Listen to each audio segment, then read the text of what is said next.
It will happen right now. Smash Onic them. PH on the blue side, All Bren troops Esports deployed. onto the red side. Let us go for the team rundown. Yaknu with the Kimi, Wise on the Harith, and oh my Venus! Isa sa mga favorite, of course, na panoorin ng mga players, mga fans ng Onic PH back sa Estes, Dilar on this signature choke, and who's the Ken on this Hylos. For the side of Bren Esports, going to be Cardzy on the 1-1. Rebo and Selena. Lasty will be playing that backshot. Few Sicilion and Coco as the X board. Now, this is very interesting. Look at the pacing na ginagawa dito ng Onic PH. It really looks like they want to go for this invade. Yeah. This might be the first fight.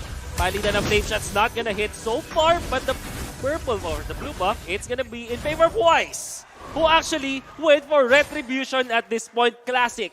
Kung i-cover mo dito yung date nung araw na nangyari tong laban na to, you would imagine that this is like Season 4 Onic PH, kung saan sikat na sikat yung Estes nila. They are always getting either Harith or Lunox kay Wise, and then Iakno with the Kimi. Kung usapang comfort lang, Butters, you will have to favor Onic PH for sure. Yes, of course. But Bren Esports, they have the answers as well. Even though may comfort kayo, kapag ka nasasagutan yan, yes, you might be at full potential here, pero Bren Esports is at the full potential din para sagutin lahat ng threat na binabato nyo.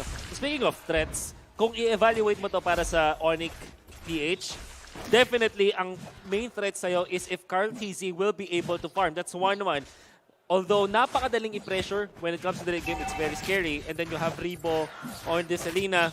Lastly with the back siya, you might think ang talagang kailangan mong bantayan dito or Onic PH is to not let Carl TZ farm. But it seems like hindi pa yun ang talagang imamanage ng Onic PH. Para naman sa Bren Esports, they have a lot to think about, honestly. Although, alam natin na Kimi and Harith, hindi na sila ganun kasikat sa meta in terms of like picking them. For example, Harith, on the hands of one face, okay lang. Hold that thought, Iakno here. Tinatansya ni Lasty, pero Lasty will just back out. He will force out that Zaman force. Onic PH, they're doing a great job securing objectives na gusto nila. Because Kimi lineups tend to really like these objective stakes ng maaga. And not to mention, meron pa silang Harith na kaya mong, of course, gamitan mo na ng Zaman Force and you'll be able to push. Courtesy of the Chrono Dash. Body system para sa Onic PH. May stuns going left Venus and right. getting Oh caught my out. Venus on the right side. This is what you get. The sustain from Oh my Venus. He's still alive. At buhay na buhay pa rin. Lasty in a very bad position. Lasty ang naipit. Stun hindi natama. And that's gonna be the first blood. Onic PH gets it. This is a high-level Turtle game. resurrecting Look at that soon. collapse. Napaka-solid ng ginawa ng Onic PH dito. It looked like they were at a bad position. Pero sabi nila, tara, regroup tayo. Bren Esports, kayo yung matkukuhaan namin na kill. At hindi pa dyan natatapos ang magandang moves ng Onic PH because after that kill, doon kay Lasty, Bren Esports didn't have the right to defend against this invade. And Onic PH once again nakakuha na naman ng blue buff advantage over Bren Esports. That's why lamang na lamang sila. 9K ang kanilang gold. Cartesi, tinatamaan dito. Buti na may paano tumama kay Wise. Kung hindi, that will definitely be a dive para sa Onic PH. Looking at Onic PH right here, sila lang ata yung team na hindi sumuko sa isang Harith na talagang consistently na pinipick up nila. Well, for the side of Bren Esports, sabihin na natin na medyo nawala na sila doon sa dati nilang mindset kasi talagang bagong-bago yung team nila ngayon. But right now, Bren Esports, they need to find an answer. And the turtle will be slain here by Wise. Wise dito nagtatakbuhan sila and Wise really wants to take down Coco. Coco will go down. Will there be another casualty here? Back siya mga kaibigan. Pinipilit ang ihin pero hindi kakayanin nila Lasty. They will just back off. I think Bren Esports really fell into the trap that the Onic PH set. Hindi nila binan yung Selena knowing that Bren Esports will definitely pick that up. At nakikita natin yung Onic PH, the perfect answer for Selena-based drafts. Selena, gusto nila makakuha ng stun tapos makakuha ng kill afterwards. But you cannot do that with an Estes available for the team. At ang ginagawa lang ng Onic PH dito, only relying on one tank, Fuzaken, with Revitalize and Estes in there, surely hindi mo siya mapapatay. And we can see that happen. Now, pag nasa harapan si Fuzaken, hindi makaporma yung Bren Esports. Yes, that is true. And one of the things na kailangan bantayan natin na Selena can't really commit on a 4-man rotation na ginagawa ng Onic PH. It's like, kapag kami tinamaan dito ng isang pana, ready yung tatlo para isalba yung teammate na tinamaan ng panang yon. And doon papasok yung Onic PH. Kapag nagkamali ng pasok dito yung Bren Esports, sila ang magpupush pa front. nakikita natin the Bren Esports are struggling with, in terms of like, controlling yung mga buffs. And Onic PH, they're taking advantage. Oh, may Venus tatamaan, pero it's okay. Lasty, ang target dito ni Wise. Can he take the taking down? Yes, he can. At syempre, may heal pa nga. Hindi na kinailangan dito ng suporta. Wise with the Little Wanderer will be able to survive. And for the third time in a row, Butters, third buff, papunta na naman sa Onic PH. At si Pew, makikita pa nga huli ng Onic PH. The rotation here from Onic PH is so solid in a way na hindi alam ng Bren Esports kung paano sila sasagot dito. Kingmaker ni Fuzaker. Very fitting, since meron kang Kingmaker, you should have a Queen. Oh, Queen, of course. Oh my Venus, the one and only Queen. Turtle resurrecting We'll see soon. as Onic PH is here. 4-0. I think ang kailangan din natin tignan bukod sa mga kill scores is the map. Lamang na lamang in terms of map control ang Onic PH and even the buffs. I'm sure there are no post-game stats on how many blue buffs they have taken. Pero sasabihin ko na sa inyo, 3 so far para sa Onic PH. Ito yung tinatawag na gutom days para sa side ng Bren Esports in sa aspeto ng mga buff. Yeah. Pero kasi Bren Esports naman dito, they do have the 1-1. So, that only means na kapag itong 1-1 na to nakuha yung farm na kailangan niya, I don't really think Onic PH has enough firepower to outlast or outshine ang isang 1-1. So, ang kailangan na nating isipin dito is, can Bren Esports, behind 7,000, can they still come back? Ang natural na answer is yes, because they have Cecilion and 1-1, very good in the offlane, pares forever scaling type of heroes. Question is, aabot pa tayo sa point na yun. Napakalaki ng labang ng Onic PH. Finally, Bren Esports able to close out a third kill. Pero ano ang kapalit? Mukhang sa gitna naman, pressure para sa Onic PH as the bottom lane will also be destroyed. This is a lot of pressure para kay Coco. Kay Coco nakasalalay ngayon kung papaano maayos mga kaibigan. Etong setup, Dilar trying to go for Cardsi and Cardsi nakipagsundutan din na dito. Pero Onic PH getting turret after turret. Things are looking really bad for the side of Bren Esports. And Dilar can do this. Of course, Girl TZ is one of the best players out there. Hindi din ganun kadaling ulit. Oh! The flicker will be there. Crossbow will be used, of course. Carl TZ outplaying Dilar at that point.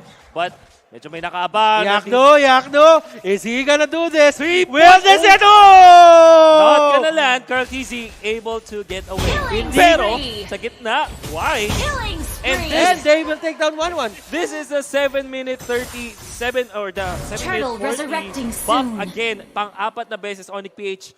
Pew, mukhang sobrang kaunti lang nakukuha niya ngayon sa game. Know what? Being denied 4 times ng blue buff mo, that will really hit hard.